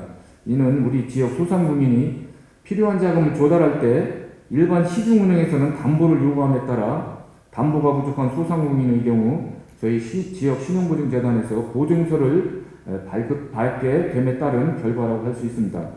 즉 지방은행의 강점인 관계형 금융의 부재에서 비롯되었다고 생각됩니다. 지역 금융이 부재하다 보니 자본 등 소득의 역외출 현상을 보여주고 있고 수도권 금융 부분 점유율을 보면 표에서 보듯이 양극화 현상이 점차 심화되고 있습니다. 따라서 지방은행 설립을 통해 지역 자금을 선순환시키고 안정적 금융 서비스를 제공함으로써 근본 국정 과제로도 채택되어 있는 지역 균형 발전에도 이바지할 수 있으리라 생각해 봅니다. 참고로 충청권 지방은행 설립에 대한 지역민의 설문조사 결과 지방은행의 가장 큰 역할인 소상공인 및 서민계층 지원이 필요하다고 답하는 등 약 3분의 1, 64% 정도가 설립 필요성이 있다고 인정하고 있는 상황입니다. 지방은행의 현황을 말씀드립니다. 말씀드린 바와 같이 현재 영원하면만 6개의 지방은행이 존재하고 있습니다. 6개의 지방은행의 총 자산은 일반은행의 11.1%, 임직원은 15.1%로 이것만 보더라도 지역에서 양질의 고용이 창출되고 있음을 알 수 있습니다. 지방은행은 소재한 지역에서 권역별 예금은행 전체 대출금의 약 절반을 담당하고 있는 바 결과적으로 지역경제에 미치는 영향이 매우 크다는 것을 알 수 있습니다. 참고로 책에서는 63페이지고 부록에서 책에 있는 부록표에서와 같이 우리 충청권의 GRDP가 부울경의 85% 수준, 대구 경북과 호남 지역의 1.4배 이상임을 감안시 본 도표를 기준으로 유추해보면 향후 충청권 지방은행에서 지역에 공급하는 대출 총액은 약 57조 원 이상이 될 것으로 예측되고 있고 2021년 기준 당기 순이익도 4천억 원 이상이 될 것으로 추정할 수 있겠습니다. 설립 방향에 대해 말씀드리겠습니다. 법적인 형태는 은행법에 의한 지방은행이지만 전통적인 형태의 레거시 은행과는 완전히 차별화하고자 합니다. 왜냐하면 다수의 점포나 인원 등 과다한 고정비용 매물 등으로 인한 그 수익성 방지하고 악화를 방지하고 또한 경제 상황, 영업 환경의 변화에 따라 단순한 뱅킹을 넘어 종합금융 플랫폼으로 자리매김해야 하기 때문입니다. 즉 인터넷 플랫폼을 기반으로 최소의 점포를 운영함으로써 규모의 경제에서 범위의 경제를 추구하고자 합니다. 그렇지만 기존 은행법에 따라 설립됨으로써 인터넷은행의 약점인 업무 확장성의 한계를 극복할 수 있으므로 법인 영업, 외환 등을 포함한 기업금융, 카드, 보험 업무까지 신속하게 확장하여 수익성을 꾀할 수 있으리라 생각합니다. 4개 시도가 같이 설립을 주도함에 따라 허브앤스푸크 방식을 기본 구조로 하여 효율적인 점포 운영을 하고자 합니다. 즉, 각 시도별 한 개의 허브 점포를 기본으로 하고 시군청 민원실 또는 주민자치센터 등을 활용하는 등 저비용 효율적 스포크 구조를 갖추는 것도 하나의 방안이 될 것입니다. 확장형 구조로도 설계해 보았습니다. 4개 시도의 허브 점포를 각 지역의 특성에 맞는 지역본부 형태의 특화센터로 운영하는 것입니다. 예를 들어 대전의 경우 벤처 및 스타트업 육성을 중점으로 하는 벤처 투자센터를 운영함으로써 벤처 투자은행의 역할을 동시에 수행토록 하고, 충남의 경우 현대자동차나 삼성전자 등이 소재하고 있어 모빌리티 소부장 등과 수출에 강점이 있으므로 모빌리티와 수출금융지원센터 등으로 특화하여 운영한다면 지역경제 강점 지원 육성을 통한 지방은행의 역할을 충분히 할 수 있으리라 생각합니다. 이에 따른 초기 자본은 약 3천억 원 이상으로 추산되며 출자 자료는 관심 있는 대기업 또는 금융회사 등이 앵커 주주로서 참여하도록 적극 추진 유도하고 지역 연구 중소기업 및 시도민이 출자에 참여하도록 하여 지방은행의 정체성과 역할을 확고히 하고자 합니다. 현재 참고로 지방은행 설립은 대통령직 지역균형발전특별위원회에서 국정목표 6번째로 선정되어 설립이 약속되어 있는 상황입니다. 설립에 따른 기대 요구입니다. 말씀드린 바와 같이 충청권 메가시티 연계와 추진, 종합적 금융 지원을 함으로써 벤처기업, 모빌리티, 바이오 등 신성장 산업에 대한 적극적인 자금 지원을 할 수 있고 지방은행으로서 역할에 맞게 금융 소외 지역에 대한 배려도 더 강화될 수 있으리라 판단됩니다. 이에 따른 경제 효과는 제가 좀 통이 커서 공안을 더 붙였는데요. 생산 유발 효과는 3,500억 원, 부가가치 유발 효과는 2,000억 원, 다만 고용 효과는 물론 2,000명이 넘어서 이에 따라서 지역경제 활성화에 크게 기여할 수 있는 것으로 나타나고 있습니다. 19페이지에 있는 표는 아까 박만기 박사님께서도 말씀하셔서 생략하겠습니다만 소재 지역에서는 단연 최우수 등급으로 지방은행이 평가하고 있음도 알 수 있습니다. 이하 충청 지역 경제현황 지방은행 현황 등은 자료로 가름하겠습니다. 발표를 마치기 전에 간곡히 한 말씀 드리고 싶습니다. 근본 충청권 지방은행 설립 취지는 단순히 은행 하나를 더 만들고자 하는 것이 아닙니다. 우리 지역에서 금융 수혜와 관련한 지역 차별은 어제 오늘의 일이 아닌 벌써 20여 년을 견뎌왔습니다. 더욱이 충청권 지방은행 설립은 없던 것을 새로 만들어 달라는 것이 아닙니다. 원래 있었던 것을 다시 부활시켜 달라는 지역민과 소상공인의 간절한 소망을 이뤄내야만 하고 나아가 지역균형 발전 이 차원에서도 반드시 완성되어야 한다고 생각합니다. 이상 발표를 마치겠습니다. 감사합니다. 네, 감사합니다. 사장님. 특히 지역에 기반한 그리고 인터넷에 기반한 차별화된 지방은행 설립이 필요하고 또 반드시 있어야 된다라고 하는 점을 강조를 하신 것 같습니다. 그러면 두 번째로 은행연합회 자문을 맡고 계신 안수현 교수님 토론을 듣도록 하겠습니다. 역시 10분 내로 해주시면 감사하겠습니다. 네, 안녕하세요. 한국외국어대학교 국어전문대학원 안수현 교수입니다. 오늘 이렇게 충청권 지역경제 거통로 지방은행 설립 현실화를 위한 정책 토론에 초대돼서 개인적으로 굉장히 영광이고 또 부족하지만 제가 의견을 말씀드릴 수 있는 기회가 주어져서 진심으로 감사드립니다. 오늘 근데 이 토론문을 제가 작성을 했는데요. 시간적 제한 때문에 그냥 말을 하다 보면 저희가 학교에서 가르치다 보니 시간 항상 초과하더라고요. 그래서 우선은 제가 준비한 자료를 말씀을 드리고 그다음에 제가 다른 이제 토론자로 참여하신 우리 유성준 이사장님의 이런 굉장히 테크니컬하고 상세한 설립 방향에 관한 부분들은 제가 토론 자료를 미리 입수하지 못했기 때문에 조금 첨언해서 마지막 클로징 멘트로 말씀을 드리고자 하겠습니다. 우선 제가 준비한 거를 먼저 읽도록 하겠습니다. 박만기 센터장님의 충청권 지방은행 설립으로 인한 경제적 파급 효과와 오대문 교수님의 충청권 지방은행 설립 시 신용 창출 및 산업 연관 효과 분석 아주 잘 들었습니다. 두 분 말씀해 주신 사항 중에 저도 깊이 공감하는 부분이 많습니다. 또한 충청권 지방은행 설립에 대한 지역민의 염원에도 깊이 공감을 합니다. 지방은행은 지역을 활동 거점으로 하고 특히 중소기업 등 지역 산업에 융자를 하는 점에서 지역의 성장 자동원으로서 매우 중요한 지역 인프라가 됩니다. 특히 관계금융의 활성화 시 지역 산업의 경제 활동을 촉진할 것으로 기대되고 관계형 금융을 통해서 충청지역, 중소기업, 소상공인의 금융 접근성 제고와 지역 경제 활성화에도 기여할 것으로 생각이 듭니다. 관계금융을 담당하는 신용 창출 기관이 없어서 충남과 충북이 상대적으로 높은 경제 성장률에 비해 금융 서비스 등을 고려한 총 요소 생산성이 낮은 편이라는 오대문 교수님의 지적 충분히 경청할 만한 멘트라고 보여집니다. 다만 개인적으로 저도 관계금융에 대해서 관심을 갖고 고민을 한 적이 있는데요. 저도 청주에서 3년간 직장을 가졌습니다.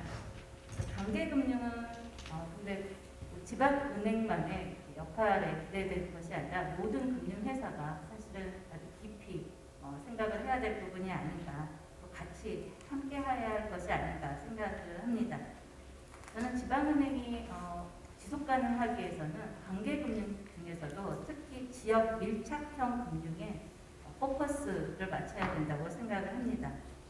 지방은행이 종래 수익 구조에 머물고 위험을 피하는 비즈니스 방식을 고집한다면 또 성장 가능성이 떨어지는데도 불구하고 계속 융자하는 그런 것으로 비즈니스 모델이 유지하는 선에 그친다면 지방은행의 지속 가능성은 사실 굉장히 낙관적일 수는 없을 것 같습니다. 지방에서 창업하는 또 기업들이 많습니다. 근데 이러한 기업들의 특징은 생애 전 사이클에서 필요한 정보의 전문적인 자문을 필요로 합니다. 특히 사회경제 비즈니스가 복잡해지면서 이런 기업들이 기대하는 정보와 자문의 질과 수준은 매우 높아지고 있습니다. 고도의 전문성과 경험이 지방은행에 기대되고 있는 현실입니다. 따라서 지역 밀착형, 관계형 금융은 지금보다 훨씬 더 질적으로 요구된다라고 할 수 있겠습니다. 그런데 이제 지방의 경우 고민이 더 깊어집니다. 인구 감소, 고령화 비중이 상대적으로 높고요.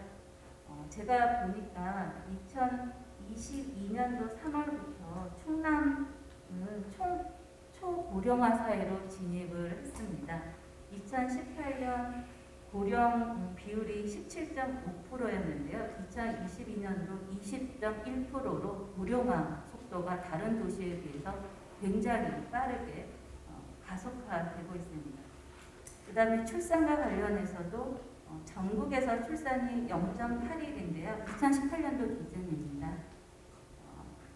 충남의 경우에는 출산율이 0.23이라서 상당히 이런 상대적으로 이런 이슈들이 굉장히 고민스러운 상황입니다. 따라서 더욱 세심한 경영과 영업 전략이 지방은행에게는 요구된다라고 할 수 있겠습니다.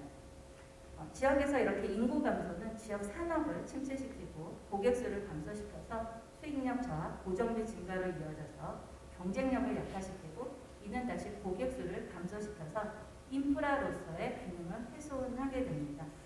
즉 현재 지방은행의 경영과 영업과 직면하는 어려움은 한층 복잡하고 다층 다양하다라고 할 수 있겠습니다.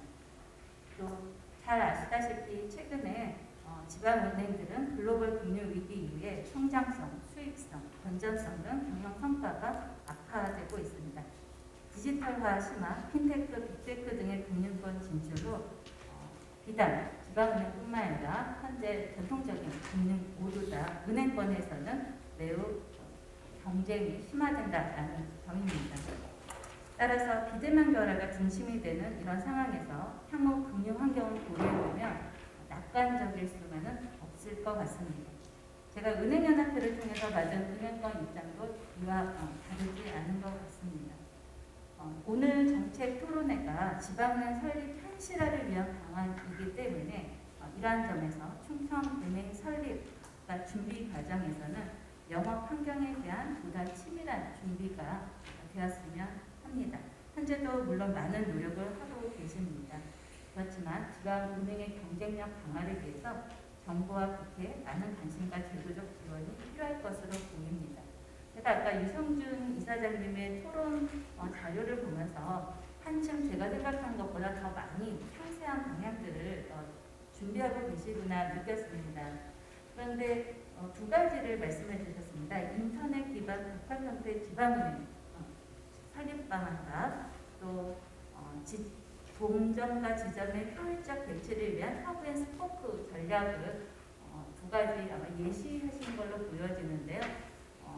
모쪼록 더 치열해지는 이런 금융 환경에 영업 전략적으로 훨씬 더 세밀하고 다층적이고 다면적인 어떤 장애에 대응할 수 있는 그런 준비가 되기를 기원하겠습니다. 이상 토론에 가동하겠습니다. 감사합니다. 네, 감사합니다. 교수님.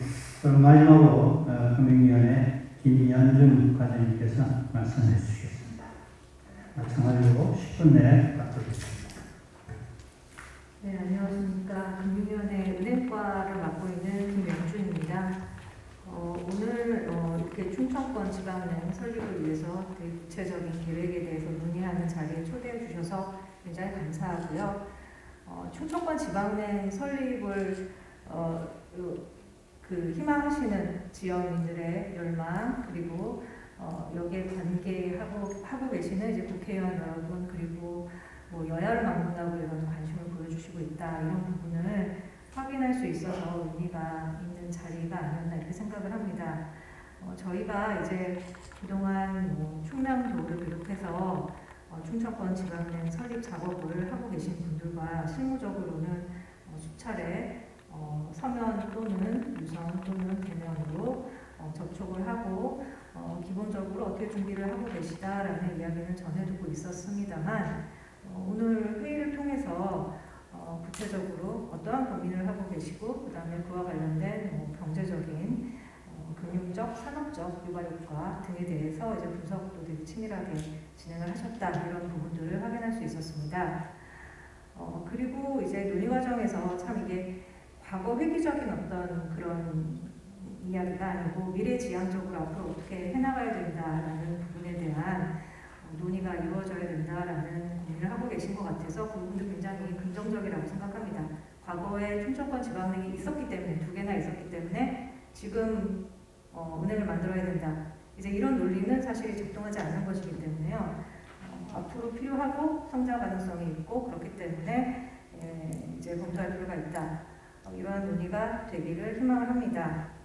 그리고 한 가지 이제 여러 가지 충청권 지방은행에 대한 희망과 열망이 이제 담겨 있는 자리다 보니까 이 부분과 관련해 가지고 조금은 객관적인 시각에서 또 말씀드릴 부분은 말씀드려야 되지 않나 싶은데요.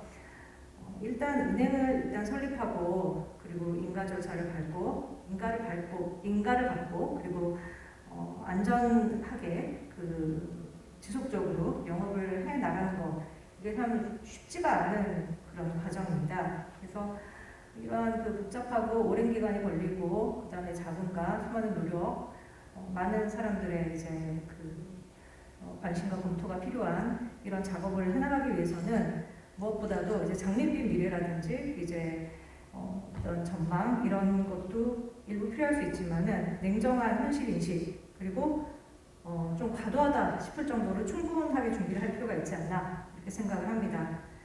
그런 측면에서 가장 최근에 인가가 나왔던 이제 토스뱅크 사례를 잠시 말씀드리면요. 작년 6월달에 인가가 나왔고요. 10월에 이제 영업을 개시했는데 토스뱅크가 이제 출범할 때 2,500억 원의 자본금으로 출범을 했습니다.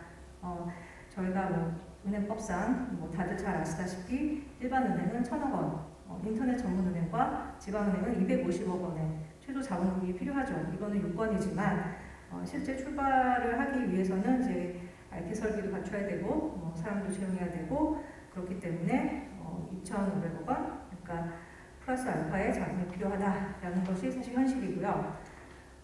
그리고 이제 토스뱅크가 지금 여기서 멈춰 있느냐, 그렇지 않습니다. 지금 현재 운영한 지 10월부터 해가지고 지금 아직 상반기가 지나지 않았는데 8,500억 원의 자본을 갖추고 있는 상황입니다. 그러니까 그 사이에 3번을 증자를 했고요. 올해도 또 추가 증자를 계획하고 있는 것으로 알려져 있습니다.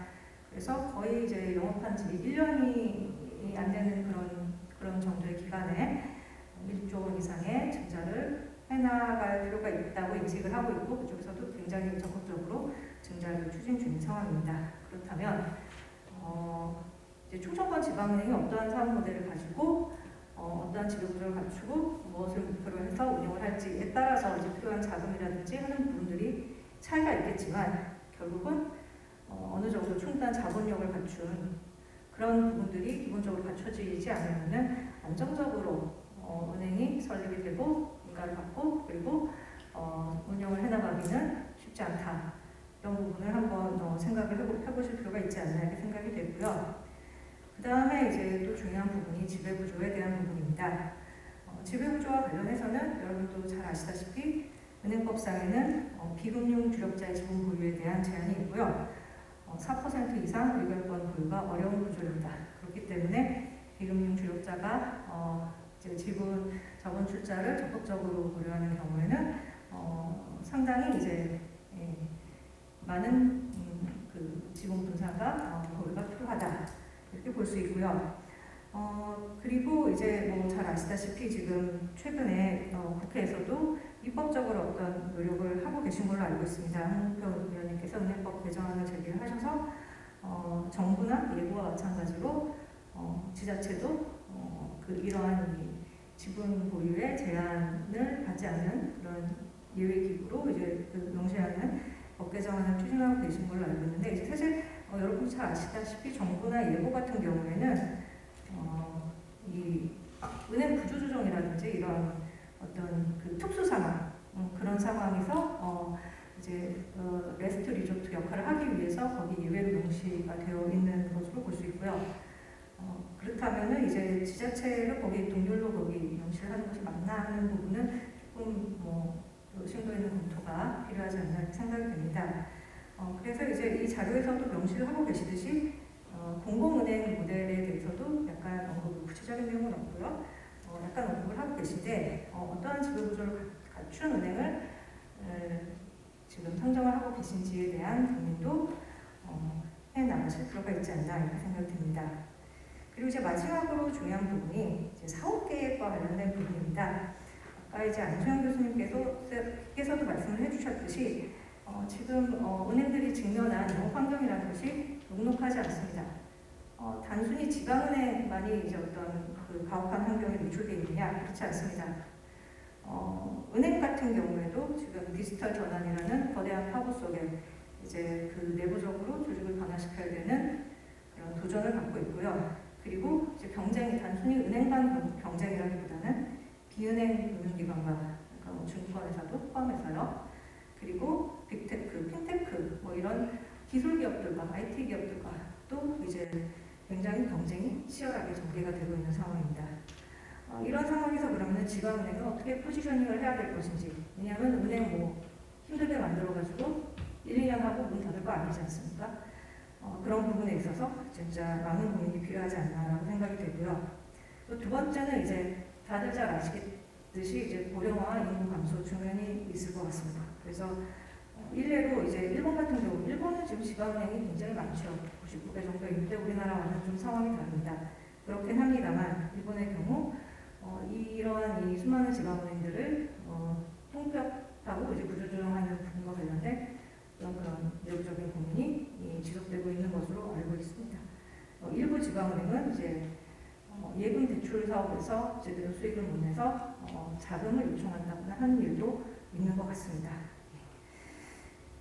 그런 부분과 관련해 가지고 이제 어떤 좀 더 냉철한 고민도 같이 이루어질 필요가 있지 않을까 하는 생각이 듭니다.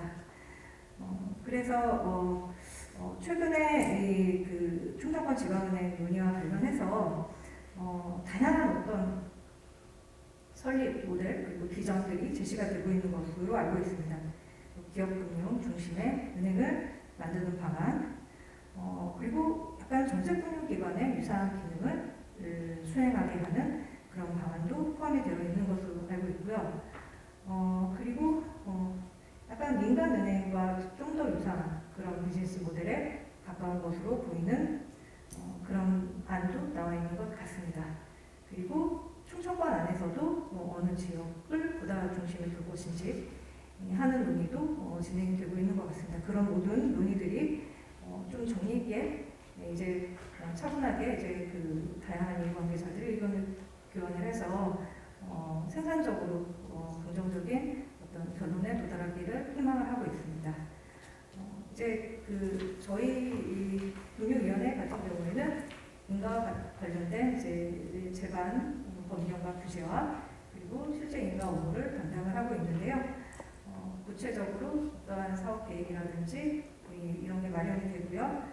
설립안이 구체화돼서 저희한테 이제 도달하게 되면은 저희도 법과 원칙에 따라서 검토해 나갈 계획입니다. 이상입니다. 감사합니다. 네, 교수님 수고 많으셨고요. 주로 이제 당국자 입장에서 인가 신청이 들어왔을 때 어떤 이제 중점을 맞춰서 심사를 할 수 있느냐라고 하는 것 관련해서 특히 사업 모델의 중요성을 강조를 하시면서 지배구조, 다시 말씀드려서 이제 소유구조, 출자자 지분과 관련된 얘기겠죠. 거기에 대한 이제 문제, 특히 이제 사업 계획이 과연 이게 성공 가능성이 있는지, 특히 이제 IT 기업들이 금융권 진출에 따른 경쟁력 심화 등에 의해서 과연 지속 가능성이 있는지 이런 점에 좀 더 고민이 필요하다라는 말씀을 주신 것 같습니다. 이제 한 10분 정도 남았는데요. 일단 청중에서 혹시 질문이 계신 분이 있으면 한 2분 정도 받도록 하고요. 그동안에 제가 이제 사회자로서 이제 몇 가지 좀 질문 겸 의견을 좀 드리도록 하겠습니다. 우선 김현준 과장님에게 좀 여쭤볼 게 있는데요. 이제 아까 소유구조 말씀을 하셨지만 지방자치단체의 출자 가능성, 사실은 김 과장님이 언급한 것처럼 은행법에는 정부 예금보험공사가 아닌 경우에는 승인도 필요 없이 100%까지 소유할 수 있도록 되어 있죠. 다만 김 과장이 언급한 것처럼 그 목적이 금융구조 조정의 목적에 되어 있느냐라고에 대해서 적시로 안 되어 있지만 그렇게 이제 또 운영을 한다는 얘기죠. 그렇기 때문에 자체가 지금 고려하고 있는 지방자치단체가 지방은행 설립의 주요 출자자가 될 수 있느냐 이 부분에 대해서는 해석의 문제라고 볼 수도 있겠고요. 또 그렇지 않다면 제시한 것처럼 결국 법 개정을 해야 되지 않나 하는 개인적인 생각을 합니다. 두 번째, 3천억 중에서 지금 상공회의소가 굉장히 구체적으로 나설 것으로 예상이 되는데요. 은행법상 상공회의소가 과연 비금융기록자, 즉 산업자본에 해당되는지에 대해서는 명확치 않은 것 같습니다. 우리 은행법에서는 이제 비금융기록자를 정의를 하고 있죠. 그런데 거기는 비금융회사라는 표현을 쓰고 있기 때문에 회사가 아닌 상공회의소를 과연 비금융기록자를 봐야 될지가 굉장히 법적인 쟁점이 제기될 수 있는 게 아닌가라는 생각을 합니다. 비금융기록자로 판단이 되면 은행법에 나와 있는 것처럼 15%까지는 소유할 수 있죠. 지방은행은. 전국은행인 시중은행인 경우에는 4%까지, 의결권을 행사하지 않는 조건으로 10%까지. 시중은행이 굉장히 엄격하게 있죠. 지방은행은 좀 덜 합니다. 어쨌든 만약에 비금융기록자가 아니라고 판단이 되면 사실은 10% 추가를 15% 추가해서는 금융당국의 승인만 얻으면 100%까지 할 수 있습니다. 그래서 굉장히 중요한 문제라서 혹시 우리 김과장님께서 이제 여기에 대해서 좀 고민을 해보셨는지 좀 질문을 좀 드리겠고요. 그래서 제가 생각하는 이 사업 계획이나 기타 사업 모델에 이게 문제가 없다 그러면 결국 주주 구성 3천억을 어떻게 마련하느냐라고 하는 것이 중요한 쟁점이 아닌가. 토스 같은 경우 아까 말씀하신 것처럼 사업 가능성이 높다고 보니까 기관 투자자들이 투자를 하면서 8,500억을 조달을 하는 거란 말이에요. 그런데 지방은행 과연 그런 기관 투자자들이 투자를 유치할 수 있는 사업 모델을 제시할 수 있는지 이게 굉장히 큰 고민이다라고 하는 점, 그런 점에 우리 김 과장이 지적하신 게 아닌가 생각됩니다. 혹시 청중세에서 질문이 있으면 해주시고, 그렇지 않으면 우선 제가 질문한 거 우리 김 과장이 답변을 듣고요. 그 다음에 전체적으로 이 두 분의 발표자께서 종합해서 답변을 하는 시간을 갖도록 하겠습니다. 우선 김 과장이 질문에 답을 해주시면 감사하겠습니다. 사실 은행법 개정 또는 은행법 해석 문제와 관련해서는 지금 국회에서 개정안이 나와 있고 국회에서 논의가 이루어질 거기 때문에요. 거기에서 그 국회에서의 논의 과정에서 이제 여러 가지 이야기가 진행이 될 것으로 생각하고요. 제가 이 자리에서 이제 제가 결론을 내리거나 제 의견을 개인적인 의견을 발표하는 것은 좀 적절하지 않은 것 같습니다. 그리고 또 상공회의소 관련된 부분과 관련해서는 지금 이제 구체적으로 어떠한 지배구조를 어떻게 짜서 그것이 이제 인가계획이 마련이 됐느냐에 따라서 해석이 굉장히 많이 달라질 수 있기 때문에 그것도 제가 선언적으로 그걸 예단해가지고 또는 가정해가지고 답변하는 것도 좀 적절하지 않은 것 같습니다. 그 다음에 또 뭐가 있었죠? 한 가지가 3천억 원. 예, 그 정도입니다. 네. 그게 제일 해석상의 문제고, 아마 지금 이 자리에서 결론 내기 쉽지 않겠죠. 말씀하신 것처럼 대한상공회의소에 출자하신 기업들 또 구조도 봐야 되기 때문에, 그건 이제 과거에 선례도 없고 하기 때문에 쉽지는 않은 작업일 겁니다. 그러니까 우리 아까 강 센터장님이 필요하면 은행법 개정을 해야 된다라고 하는 얘기는, 만약 상공회의소가 비금융자력자로 판단이 되게 되면 말씀드린 것처럼 15%까지 이렇게 출자를 할 수 없기 때문에 조달 구조의 문제점이 있단 말이죠. 그러면 지금 은행법에 보면 국민연금이나 기금 같은 경우는 아주 예외적으로 설령 비금융회사에 투자를 하더라도 입법적으로 해결을 하고 있죠. 즉 금융주력자로 보는. 그렇다고 하면 상공회사 같은 경우도 그런 특수한 지위를 부여를 할 필요가 있다고 하면 그거는 이제 법 개정을 해야 되는 그런 상황이죠. 네, 그런 것들이 향후 지방은행 설립을 하면서 이제 출자 구조가 제일 중요하기 때문에 3천억을 어떻게 모을 수 있는지, 개인 투자자들이 투자하는 건 큰 문제가 없을 겁니다만 주요 주주. 그래서 지방은행이기 때문에 지방자치단체들이 처음에 초창기에 출자하는 것도 바꿀 수 있다고 생각이 저는 개인적으로 드는데, 그거는 이제 아까 말씀드린 이제 그런 해석의 문제이기 때문에 그것도 필요하면 입법적 해결을 해야 되는 게 아닌가 저는 생각이 됩니다. 감사드리고요. 혹시 이 의원님 질문 혹시 있으시면. 네. 그러면 김현준 은행과장님이 말씀하신 것과 관련해서 지금 3천억이 지금 자본금이 대략 필요할 것으로 보이고, 그 이후에도 사실 토스 사례를 볼 때 얼마가 더 들어갈지 모르는데요. 우리 유성준 이사장이 자금 조달 계획에 관련해서 충청권에서 지금 좀 김현준 과장님이 말하는 바에 따르면 또 향후에 어떻게 또 자금 소요가 발생할지 모르는데, 이런 투자자라든지 이런 부분에 대한 그런 구체적인 계획이 잡혀 있는지 다시 한번 좀 궁금합니다. 네, 그럼 우리 이사장님 말씀해 주시겠어요? 네, 사실 그동안 충남도 담당 팀과 실질적으로 지방은행 출자와 관련돼서 여러 가지 기업들 상당 부분 많이 다녀왔었습니다.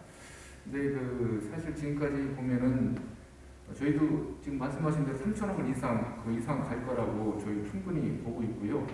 다만 이제 그 전에 하나 말씀드릴 거는 그 3천억 원이면 아까 박만희 박사님 말씀하신 대로 BISP 관련해서 약 3조 원 정도밖에 대출 자원이 안 된다고 그랬는데 제가 볼 때는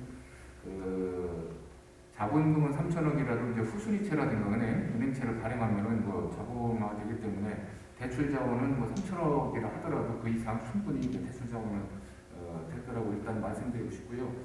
자본 출자자 관련해서 약 30군데 이렇게 다녀봤는데 실질적으로 이게 닭이 뭐냐 달걀이 뭐냐 이런 거 비슷하긴 한데 은행 설립에 대한 확실한 그 정부로부터의 시그널이 없기 때문에 답변을 할 수가 없다라는 게 대부분의 주류고 그렇기 때문에 SI로서 참여를 하겠다는 선뜻 참여하겠다는 기업들은 사실 그렇게 거의 없었습니다. 다만 FI로는 충분히 참여를 하겠다.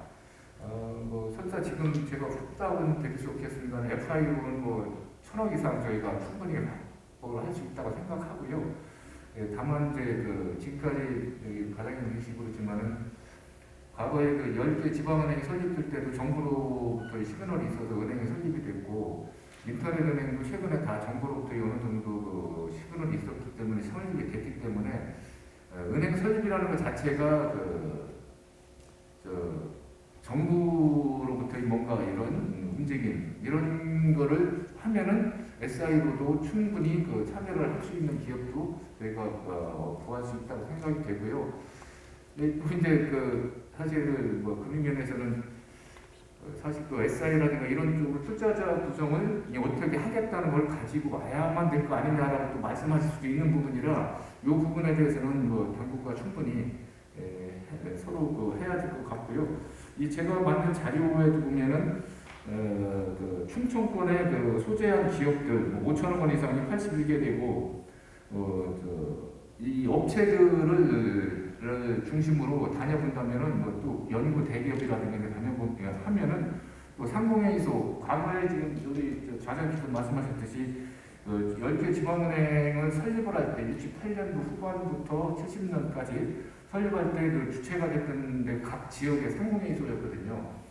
상공회의소 내 그 설립 사항도 두고 뭐 이렇게 한 걸로 제가 알고 있는데 충분히 그렇게 그 상공회의소 주체가 되면은 소액 주주로서 지역 연구기업, 중소기업, 시도민한테 약 30% 정도는 충분히 그 당시도 그랬고 지금도 충분히 그 출자를 받을 수 있을 거라고 생각을 합니다.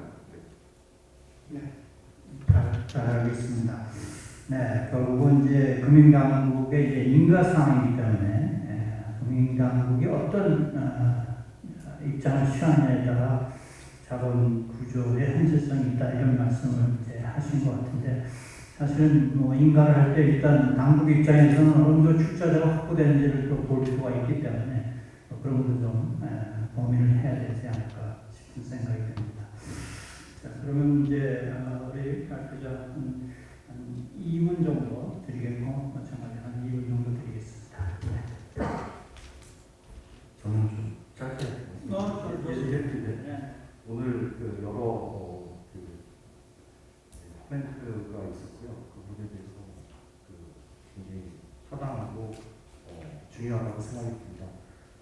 특히 이제 저희들이 이제 연구자로서 해야 될 것 중에서 사실 어려운 점도 좀 있는 게 뭐 비즈니스 모델 사업 계획서들을 저희들이 이제 많이 만들면 사실 저희들보다는 아무래도 그 현업의 출시하는 훨씬 더 강하다고 사실 볼 수밖에 없거든요. 그러니까 저희들이 그런 부분들은 저희들이 조력을 하고 현업에서 강한 분들을 통해서 새로운 어떤 비즈니스 모델을 좀 추가적으로 배워야 될 필요가 있지 않겠느냐 그런 생각이 이상. 네,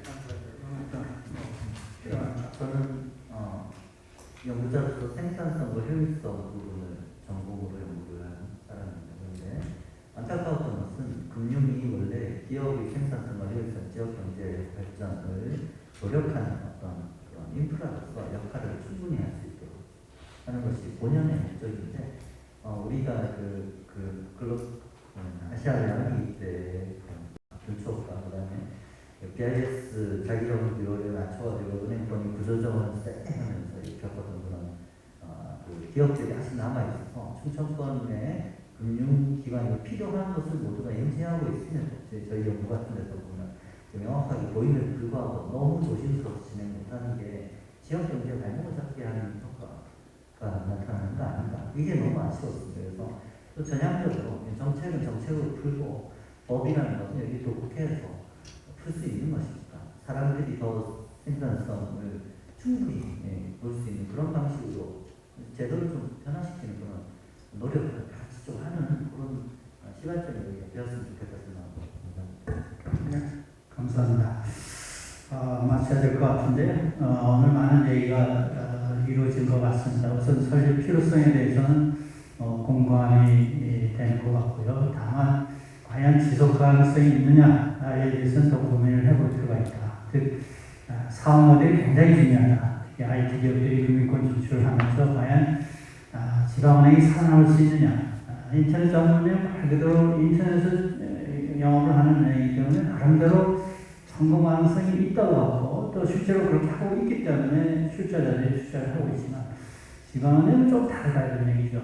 그래서 또 이제 이 기자님이 지적하신 것처럼 어쨌든 인터넷을 기반을 하면서 IT 기업에 접목이 되면서 나름대로 지방은행의 특성을 찾는 그런 은행이 되어야 성공 가능성이 있지 않겠냐. 이게 굉장히 중요한 거고 그것이 바로 금융당국에서도 심사를 할 때 지원을 주는 게 아닐까 그런 생각이 들기 때문에 향후에 추진위원회에서는 그런 데를 인정을 하셔서 지방은행의 생존 가능성, 성장 가능성을 잘 보여줄 수 있는 사업 모델을 가는 게 굉장히 중요하고 또 필요한 일이다. 특히 이제 소위 지배구조, 이 출자자 모습이 또 중요하기 때문에 아까 얘기한 은행법상의 그런 제약에 하에서 어떻게 주주 구성할 수 있는 게 굉장히 중요한 일이기 때문에 필요하면 법 개정을 해야 될 것 같은 생각이 들고요.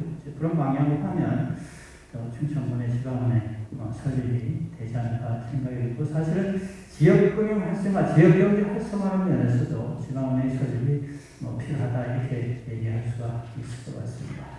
오늘 장시간 우리 두 분의 귀중한 발표를 하신 발표자 두 분과 또 세 분의 토론자에게 감사의 박수를 드리면서 마치도록 하겠습니다. 수고하셨습니다.